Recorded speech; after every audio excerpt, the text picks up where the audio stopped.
दुनिया की सारी सरकारें एनर्जी कंपनीज के साथ मिलकर एक स्कैम चला रही हैं, जिसमें एनर्जी को एक कमोडिटी की तरह बेचा जा रहा है, जबकि ऐसी टेक्नोलॉजी बहुत पहले से ही मौजूद है जिससे हर किसी को इनफाइनाइटली फ्री एनर्जी मिल सकती है। लेकिन एनर्जी कंपनी जो कि हर साल अरबों डॉलर्स कमाती हैं, नहीं चाहती कि इसके बारे में आपको पता चले। इसीलिए वो दुनिया भर की सरकारों को रिश्वत खिलाती हैं और यहाँ तक कि जो लोग भी इसके खिलाफ आवाज उठाने की कोशिश करते हैं, उन्हें या तो चुप करवा देती हैं या फिर गायब करवा देती हैं। क्या आपने नहीं सुना कि न्यूज में कई बार ऐसे लोगों की खबरें आती हैं जिन्होंने कोई फ्री एनर्जी डिवाइस बनाई होती है, लेकिन फिर कुछ समय बाद पता चलता है कि उन्हें फंड्स नहीं मिले, गवर्नमेंट से सपोर्ट नहीं मिला, डेथ थ्रेट्स मिली और भी इस तरह की तमाम बातें। और फिर इसके बाद धीरे धीरे वो न्यूज़ की कवरेज कम होती जाती है और लोग भी भूल जाते हैं। जरूरी एनर्जी कंपनी सरकारों से मिलकर ऐसे लोगों को चुप करवा देती है और इस टेक्नोलॉजी को सामने नहीं आने देती, क्योंकि अगर ऐसा हुआ तो फिर उनका बिजनेस खतरे में पड़ जाएगा। जी हाँ, दुनिया भर में फ्री एनर्जी डिवाइस बनाने वाले कई इन्वेंटर्स ये शिकायत करते रहे हैं कि उनके इन्वेंशन को दुनिया के सामने आने से रोका जा रहा है। फ्री एनर्जी डिवाइस बनाने वाले इन्वेंटर्स के बारे में ऐसी कॉन्स्पिरेसी थ्योरीज अक्सर सुनने को मिलती रहती हैं। इसे free energy suppression conspiracy theory कहते हैं। तो अब सवाल पैदा होता है कि सच्चाई क्या है? क्या वास्तव में कोई फ्री एनर्जी डिवाइस एग्जिस्ट करती है, या फिर ये सारे सो कॉल्ड इन्वेंटर्स और उनके सारे क्लेम्स सब के सब फर्जी हैं? और अगर ये सारे क्लेम फर्जी हैं तो फिर आखिर इन लोगों को ऐसे क्लेम्स करके मिलता क्या है? और आखिर एक फ्री एनर्जी डिवाइस बनाने में प्रॉब्लम आखिर कहाँ पर आती है? क्या इसमें प्रॉब्लम टेक्निकल लेवल पर है या फिर दुनिया की बड़ी बड़ी ताकतें ही इसके रास्ते का सबसे बड़ा रोड़ा है? यही सब पता करेंगे हम आज की इस वीडियो में, तो कहीं जाइएगा मत, बने रहिए मेरे साथ इस वीडियो के अंत तक।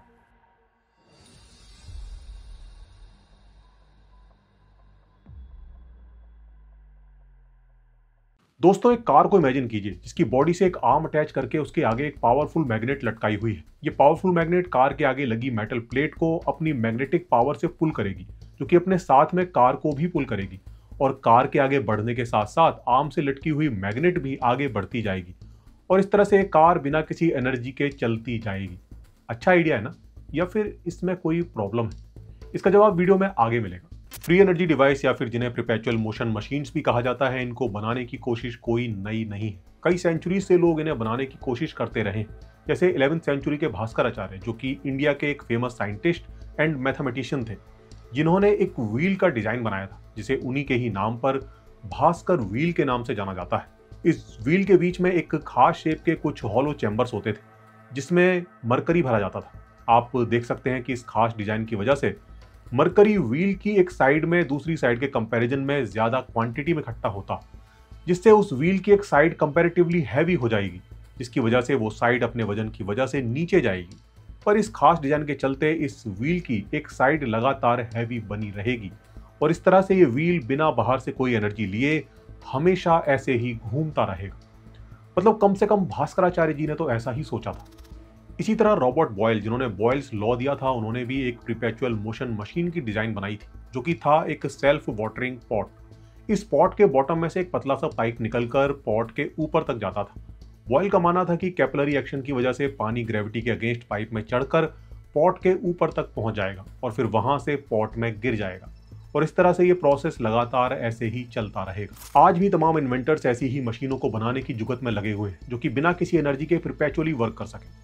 कुछ की तो उम्मीदें इससे भी कहीं ज्यादा हैं। वो ऐसी मशीनों के जरिए एनर्जी भी पैदा करना चाहते हैं। आपने इंटरनेट पर वीडियोस में कई ऐसी मशीनों को देखा होगा जिनके बारे में ऐसा क्लेम किया जाता है कि वो बिना किसी एनर्जी के अपने आप ही चले जा रही हैं। जैसे कि ये स्प्रिंग एंड फ्लाईव्हील वाला सेटअप, ये बड़ा फेमस है। तमाम लोग इसे क्रिएट करते रहते हैं। कुछ लोग मोटर एंड अल्टरनेटर वाला सेटअप भी तैयार करते हैं, जिसमें कि एक इलेक्ट्रिक मोटर अल्टरनेटर को घुमाती है और अल्टरनेटर के घूमने से जो बिजली पैदा होती है उसको फिर वापस से मोटर में सप्लाई कर दिया जाता है और क्लेम किया जाता है कि इस तरह से ये मोटर हमेशा चलती रहेगी। कुछ लोग तो ये भी क्लेम करते हैं कि वो इस तरह से सरप्लस एनर्जी पैदा कर लेते हैं और जिससे कि वो कोई बल्ब वगैरह भी जलाकर दिखाते हैं। हो सकता है आप लोग सोच रहे हो कि ये सब सिर्फ एक स्टंट है जिसे कुछ लोग इंटरनेट पर पॉपुलैरिटी हासिल करने के लिए करते रहते हैं, पर हमारे पास ऐसे एग्जाम्पल्स भी हैं जहां लोगों ने अपने इन्वेंशन को सीरियसली लेते हुए कंपनीज खड़ी की। जैसे कि 2006 में आयरलैंड की एक कंपनी स्ट्रोन काफी फेमस हुई थी। इसके फाउंडर सीन मैकार्थी का दावा था कि उनकी कंपनी ने एक फ्री एनर्जी डिवाइस बना ली है जिसे वो जल्द ही डिमॉन्स्ट्रेट करने वाले हैं। उन्होंने ये भी क्लेम किया था कि उन्होंने अपनी टेक्नोलॉजी को कुछ इंडिपेंडेंट साइंटिस्ट से वेरीफाई भी कराया है और उन्होंने भी इसे अप्रूवल दिया है। पर वो साइंटिस्ट कौन थे, इसके बारे में उन्होंने कोई भी डिटेल देने से मना कर दिया, ये कहते हुए कि उन साइंटिस्ट ने कंट्रोवर्सीज से बचने के लिए अपना नाम डिस्क्लोज करने से मना कर दिया है। पर यह टेक्नोलॉजी कैसे काम करेगी, इसे भी कंपनी ने डिस्क्लोज करने से मना कर दिया, ये कहकर कि ये उनका ट्रेड सीक्रेट है, ये बताने के लिए कि वो वाकई में इस टेक्नोलॉजी को लेकर सीरियस हैं और ये कोई पब्लिसिटी स्टंट नहीं है। अगस्त 2006 में इस कंपनी ने न्यूज़पेपर में एक एडवर्टाइजमेंट दिया जिसमें कि साइंटिस्ट को कहा गया कि वो एक इंडिपेंडेंट ज्यूरी का हिस्सा बने और उनकी इस टेक्नोलॉजी को टेस्ट करके अपना वर्डिक्ट दें। दिसंबर 2006 में कंपनी ने कहा कि उन्हें उनकी ज्यूरी मिल गई है और टेस्ट का प्रोसेस शुरू हो गया है। ऐसा ही एक क्लेम 1980s के आसपास अमेरिका के स्टैनली मेयर ने किया था। उनका कहना था कि उन्होंने ऐसी टेक्नोलॉजी खोज ली है जिससे कि कार को पानी पर चलाया जा सकता है। उनकी टेक्नोलॉजी पानी में मौजूद हाइड्रोजन और ऑक्सीजन को इतनी एफिशिएंटली अलग अलग कर सकती है कि हाइड्रोजन को एज अ फ्यूल यूज करके सिर्फ 20 लीटर पानी से कार को 1000 किलोमीटर तक चलाया जा सकता है। एक ऐसा ही क्लेम आजकल जिम्बाब्वे के एक सो कॉल्ड इन्वेंटर मैक्सवेल चिकिम्बुत्सु की तरफ से किया जा रहा है, जो कि एक सेल्फ टॉट इन्वेंटर हैं और एक स्कूल ड्रॉप आउट है। उनका कहना है कि टेक्नोलॉजी में उनके इंटरेस्ट के चलते उन्होंने एक ऐसी टेक्नोलॉजी खोज ली है जिसके जरिए वो हमारे आसपास मौजूद रेडियो वेव्स के रूप में मौजूद एनर्जी को हार्वेस्ट करके इतनी एनर्जी पैदा कर सकते हैं कि जिससे कि कोई टीवी चलाया जा सकता है या फिर कोई कार चलाई जा सकती है या फिर अपने पूरे घर की एनर्जी नीड्स को भी पूरा किया जा सकता है। 2015 में एक इवेंट के दौरान उन्होंने अपनी इस टेक्नोलॉजी को प्रेस के सामने डिस्प्ले किया और उसके बाद से ये खबर वायरल हो गई और उन्हें जिम्बाब्वे का एलन मस्क बताया जाने लगा। जिम्बाब्वे के लोगों को उनके अंदर काफी उम्मीदें दिखाई देने लगी और उसके बाद से वो लगातार अलग अलग रीजन्स की वजह से वहां की मीडिया की सनसनी बने रहे। उन्होंने क्लेम किया कि उनकी कंपनी सेथ टेक्नोलॉजी जल्द ही मार्केट में अपने प्रोडक्ट्स को लॉन्च करने वाली है, जिसमें खास तौर पर उनकी वो कार भी थी जो कि बिना फ्यूल के और बिना रिचार्ज किए चल सकती थी। पर आज तक भी उनकी कंपनी एक भी ऐसा प्रोडक्ट मार्केट में लॉन्च नहीं कर सकी और ना ही किसी इंडिपेंडेंट एजेंसी या फिर किसी रिनोन साइंटिस्ट ने उनकी इस टेक्नोलॉजी को अप्रूव किया। 2015 में जिस इवेंट में उन्होंने अपनी इस टेक्नोलॉजी को डिस्प्ले किया था, उसको कवर करने वाली न्यूज एजेंसी टेक्जिम का भी कहना था कि उन्हें कार और एनर्जी जनरेटिंग डिवाइस को चलाकर तो दिखाया गया था, पर किसी को भी ये वेरीफाई करने का कोई चांस नहीं दिया गया था कि ये आखिर कैसे चल रही। और दोस्तों, मैं आपको बता दूं कि फ्री एनर्जी वाले जितने भी क्लेम्स होते हैं, इन सब के साथ लास्ट में यही होता है। ये लोग बड़े बड़े दावों के बावजूद कोई भी प्रोडक्ट लॉन्च करना तो दूर, एक वर्किंग प्रोटोटाइप तक प्रोड्यूस नहीं कर पाते जो कि टेस्टिंग के लिए अवेलेबल हो। बस हमें लगातार ये सुनने को मिलता रहता है कि बस हम करने ही वाले हैं। अभी जैसे मैंने आपको आयरलैंड की कंपनी स्ट्रोन के बारे में बताया था, उनके केस में भी यही हुआ था। जिस ज्यूरी को कंपनी की तरफ से सिलेक्ट किया गया था अपना वर्डिक्ट देने के लिए, उन्होंने कई सालों तक इंतजार किया इस उम्मीद में कि कंपनी अपनी टेक्नोलॉजी को डेमोन्स्ट्रेट करेगी। पर यह डेट लगातार आगे बढ़ती गई। कई सालों तक वादे करने के बाद और फिर इन्वेस्टर्स से करोड़ों डॉलर्स बटोरने के बाद आखिरकार 2016 में कंपनी बंद हो गई। इसी तरह अमेरिका के स्टैनली मेयर के केस में भी वो लगातार वादे करते रहे तब तक जब तक उनके वादों से तंग आकर उनके दो इन्वेस्टर्स ने उन पर केस नहीं कर दिया। कोर्ट ने पाया कि जिस टेक्नोलॉजी का वो दावा कर रहे थे वो सिंपली इलेक्ट्रोलाइसिस प्रोसेस था, जिसमें वाटर में इलेक्ट्रिसिटी को फ्लो करके उसे हाइड्रोजन और ऑक्सीजन में तोड़ दिया जाता है और इस प्रोसेस में जितनी एनर्जी खर्च होती है उससे ज्यादा प्रोड्यूस नहीं की जा सकती। कोर्ट ने उन्हें दोषी पाते हुए इन्वेस्टर्स के पैसे लौटाने का ऑर्डर दिया था। अब सवाल आता है कि आखिर कोई फ्री एनर्जी डिवाइस या फिर कोई परपेचुअल मोशन मशीन क्यों नहीं बनाई जा सकती? आखिर इसमें अड़चन क्यों आती है? जरा सोचिए ना, अगर कोई ऐसी मशीन बन जाए तो ये दुनिया कितनी सुंदर हो जाएगी। इससे हमें बिजली के बिल्स और पेट्रोल डीजल के खर्चों से तो राहत मिलेगी ही, बल्कि एनर्जी प्रोडक्शन के प्रोसेस में जो पॉल्यूशन होता है, जो कार्बन एमिशन निकलता है, उससे भी कितनी बड़ी राहत मिलेगी। पर ऐसा नहीं हो पाता। क्यों? Because physics she is a bitch. Basically physics में थर्मोडायनेमिक्स के दो लॉज हैं जो कि ऐसा नहीं होने देते। फर्स्ट लॉ कहता है कि एनर्जी को ना तो बनाया जा सकता है और ना ही डिस्ट्रॉय किया जा सकता है, इसे बस एक फॉर्म से दूसरी फॉर्म में कन्वर्ट किया जा सकता है। इसका मतलब है कि किसी सिस्टम में जितनी एनर्जी आप डालेंगे उससे ज़्यादा एनर्जी बाहर नहीं निकल सकती। जैसे स्टैनली मेयर के केस में, जिसमें कि वो क्लेम कर रहे थे कि वो वाटर को किसी सीक्रेट तरीके से हाइड्रोजन एंड ऑक्सीजन में ब्रेक करके और फिर उस हाइड्रोजन को एज अ फ्यूल यूज करके वो कंपैरेटिवली ज़्यादा एनर्जी प्रोड्यूस कर सकते हैं, उससे भी ज़्यादा जितनी वाटर को इन गैसेज में तोड़ने के प्रोसेस में खर्च हुई। थर्मोडायनेमिक्स का फर्स्ट लॉ कहता है कि ये इम्पॉसिबल है, यानी जितनी एनर्जी वाटर को इन गैसेस में तोड़ने में खर्च हुई है उससे ज़्यादा एनर्जी इस प्रोसेस में प्रोड्यूस हुई हाइड्रोजन को बर्न करके पैदा नहीं की जा सकती। अब बात करते हैं सेकंड लॉ की, जो कि ये कहता है किसी भी प्रोसेस में यूनिवर्स की एंट्रोपी हमेशा इंक्रीज होती है। अब एंट्रोपी क्या होती है इसे अगर समझना है तो मेरी ये वाली वीडियो देख सकते हैं। सेकंड लॉ जो कहता है उसे अगर आसान भाषा में समझाऊं तो इसका मतलब ये है कि किसी भी प्रोसेस में 100% एनर्जी एफिशिएंसी अचीव नहीं की जा सकती। हर प्रोसेस में कुछ ना कुछ एनर्जी किसी ना किसी फॉर्म में एटमॉस्फेयर में डिसिपेट होती ही है। अब जैसे अगर हम किसी मोटर की शाफ्ट को किसी अल्टरनेटर से कनेक्ट कर दें और अल्टरनेटर से निकलने वाली इलेक्ट्रिकल आउटपुट को उस मोटर से कनेक्ट कर दें, तो क्या इस तरह से मोटर हमेशा के लिए घूमती रहेगी? And the answer is no, because alternator से निकलने वाली इलेक्ट्रिकल आउटपुट कभी भी उतनी नहीं होगी जितनी इलेक्ट्रिकल एनर्जी उस मोटर ने अल्टरनेटर को घुमाने में खर्च की है, क्योंकि इस पूरे प्रोसेस में कुछ ना कुछ energy friction, heat and vibration के फॉर्म में एटमॉस्फेयर में जाएगी ही जाएगी, और इसीलिए अल्टरनेटर से निकलने वाली नेट आउटपुट कभी भी उतनी नहीं हो सकती जितनी इलेक्ट्रिकल एनर्जी उस मोटर ने अल्टरनेटर को घुमाने में खर्च की है। जी हाँ, थर्मोडायनेमिक्स के यही दो लॉज हैं जिनकी वजह से दुनिया में कोई भी परपेचुअल मोशन मशीन कभी काम नहीं करती, फिर चाहे वो भास्कराचार्य का व्हील हो या फिर बॉयल का पॉट। भास्कराचार्य के व्हील में भले एक साइड आपको देखने में हैवी लग रही हो, पर ज्यादातर लोग इसके बॉटम पर ध्यान नहीं देते, जहां इस डिजाइन के चलते इसका सेंटर ऑफ मास किसी नॉर्मल व्हील के कंपैरिजन में सेंटर से खिसक कर कुछ नीचे की तरफ आ जाता है, जिसकी वजह से कुछ देर घूमने के बाद ये व्हील पेंडुलम की तरह बैक एंड फोर्थ मूव करने लगता है और आखिरकार रुक जाता है। इसी तरह बॉयल के पॉट में भी पानी कैपिलरी एक्शन की वजह से ऊपर तो चढ़ता है पर कभी भी पॉट में नहीं गिरता। क्यों? क्योंकि जो कैपिलरी फोर्स उस पानी को ग्रेविटी के अगेंस्ट पाइप में ऊपर चढ़ने में मदद करती है, वही फोर्स उसे पॉट में गिरने से रोक देती है, और इसीलिए ये पॉट भी वर्क नहीं करता। एंड इवन जिस कार की हमने वीडियो के स्टार्टिंग में बात की थी वो भी अपनी जगह से 1 इंच भी आगे नहीं सरकती, बावजूद इसके आप कितना ही पावरफुल मैग्नेट उसके आगे लटका दें, क्योंकि यहाँ आप न्यूटन बाबा का थर्ड लॉ भूल गए हैं, जो कि कहता है कि for every action there is an equal and opposite reaction.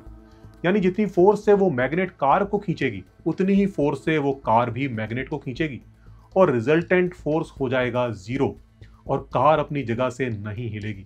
तो दोस्तों, ये सब रीजंस हैं जिसकी वजह से कोई भी परपेचुअल मोशन मशीन काम नहीं करती। पर फ्री एनर्जी को क्लेम करने वाला हर इन्वेंटर किसी परपेचुअल मोशन मशीन के जरिए इसे पैदा करने का दावा नहीं करता। कुछ लोग इस एनर्जी को किसी अनोखे सोर्स से हार्वेस्ट करने का दावा भी करते हैं, जैसे जिम्बाब्वे के चिकनगुत्सु के केस में हमने देखा था। उनका क्लेम है कि वो एनर्जी को एटमॉस्फेयर में मौजूद रेडियो वेव्स से हार्वेस्ट कर रहे हैं, पर उनका ये क्लेम भी साइंटिफिक अंडरस्टैंडिंग को चुनौती देता है, क्योंकि ये तो ठीक है कि हमारे आसपास रेडियो वेव्स की फॉर्म में एनर्जी मौजूद है, पर वो कितनी है ये सवाल भी बड़ा इंपॉर्टेंट है। क्या वो इतनी है कि जिससे कि एक कार चलाई जा सके? And the answer is no. जी हाँ, ये एनर्जी बहुत कम है, बहुत ही कम, इतनी कम कि अगर 1 क्यूबिक मीटर एनर्जी को अगर आप किसी तरह से हार्वेस्ट कर सकें तो वो इतनी कम होगी कि उससे एक एलईडी बल्ब भी मुश्किल से जलाया जा सकता है। कार चलाना तो बहुत दूर की बात है, पर चिकनगुत्सु का कहना है कि उन्होंने इस एनर्जी को एम्पलीफाई करने का तरीका खोज लिया। पर सवाल है कैसे? इस एनर्जी को एम्पलीफाई करने के लिए भी तो एनर्जी चाहिए। आप किसी भी चीज में बिना कोई एनर्जी डाले उसे कैसे एम्पलीफाई कर सकते हैं? एक एफएम रेडियो को भी एटमॉस्फेयर में मौजूद रेडियो सिग्नल्स को हमारे सुनने लायक बनाने के लिए उन्हें एम्पलीफाई करना पड़ता है, और इसमें एनर्जी लगती है। यही वजह है कि बिना किसी पावर सोर्स के कोई रेडियो वर्क नहीं करता।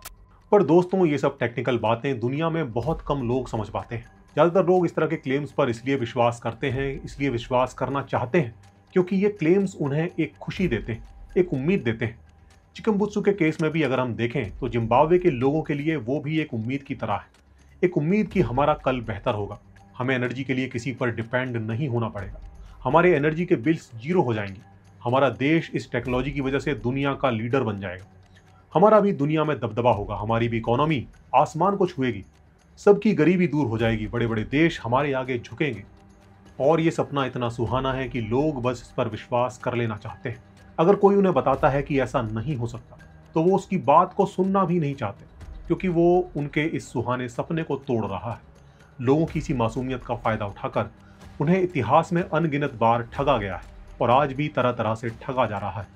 फिर चाहे वो कोई कल्ट हो या रिलीजन या फिर कोई पॉलिटिशियन, सब सपने ही तो बेच रहे हैं, ऐसे लुभावने सपने जिस पर हर कोई विश्वास कर लेना चाहता है।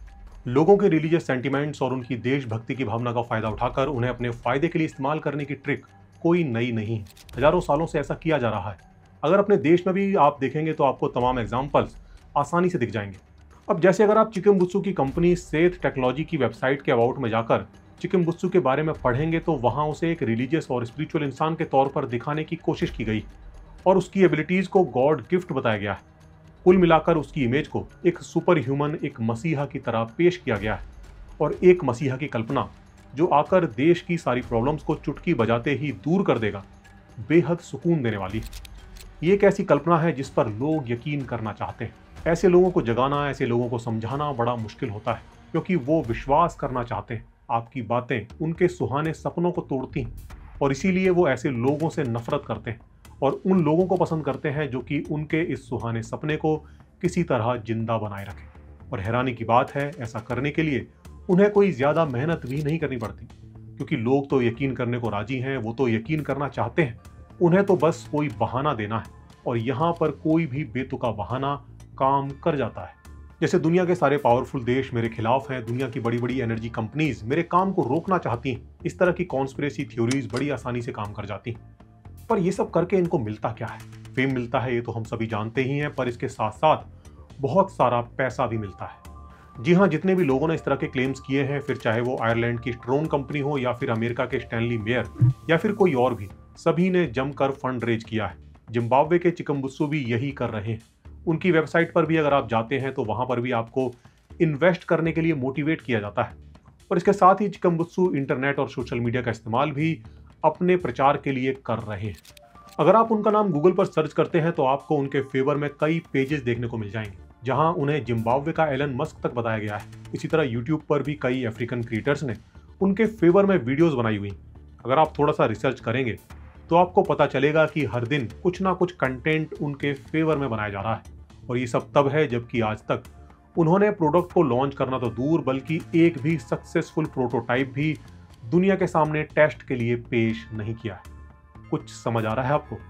चलिए मैं बताता हूं उनका बिजनेस मॉडल क्या है। बिजनेस मॉडल बड़ा सिंपल है। जितने भी पेजेस उनके फेवर में आपको दिखते हैं वो ऐसी ड्यूबियस वेबसाइट्स के हैं जो कि ट्रस्टेड सोर्स की कैटेगरी में नहीं आती। ऐसी वेबसाइट्स पर पैसे देकर आसानी से अपने फेवर में कुछ भी लिखवाया जा सकता है। इसी तरह यूट्यूब क्रिएटर्स को भी फंड करके उनसे अपने फेवर में कंटेंट बनवा लेना कोई बड़ी बात नहीं। इस तरह के कंटेंट में देशभक्ति का तड़का भी लगाया जाता है ताकि देश के नाम पर लोगों का सपोर्ट आसानी से मिल जाए। जब लोग इस तरह के कंटेंट को देखते हैं तो उन्हें लगता है कि हमारे देश का एक यंग टैलेंट दुनिया की बड़ी बड़ी ताकतों से लड़ रहा है, हमें उसके साथ खड़ा होना चाहिए, हमें उसे सपोर्ट करना चाहिए। और लोग करते भी हैं। साथ ही लोग उसके बारे में सर्च करते हैं, पढ़ते हैं, बातें करते हैं और उसे और भी ज़्यादा प्रचार मिलता है। प्रचार के जरिए मिले इस पैसे को एक कुछ पार्ट को दोबारा से इसी प्रचार में इन्वेस्ट कर दिया जाता है और इस तरह से भले कोई परपेचुअल मोशन मशीन बने या ना बने, ऐसे लोगों का फाइनेंशियल सिस्टम परपेचुअली चलता रहता है। So that's all for this video. आपने इस वीडियो को लास्ट तक देखा, इसके लिए आपका शुक्रिया और साथ ही चैनल मेंबर्स और सपोर्टर्स का भी शुक्रिया जिनके सपोर्ट की वजह से मैं ये कंटेंट आप तक पहुंचा पाता हूं। आप भी इस चैनल को सपोर्ट करना चाहते हैं तो इससे रिलेटेड सारी जानकारी आपको डिस्क्रिप्शन में मिल जाएगी। तो दोस्तों, आपसे जल्द होगी मुलाकात एक और नई वीडियो के साथ। तब तक के लिए नमस्कार।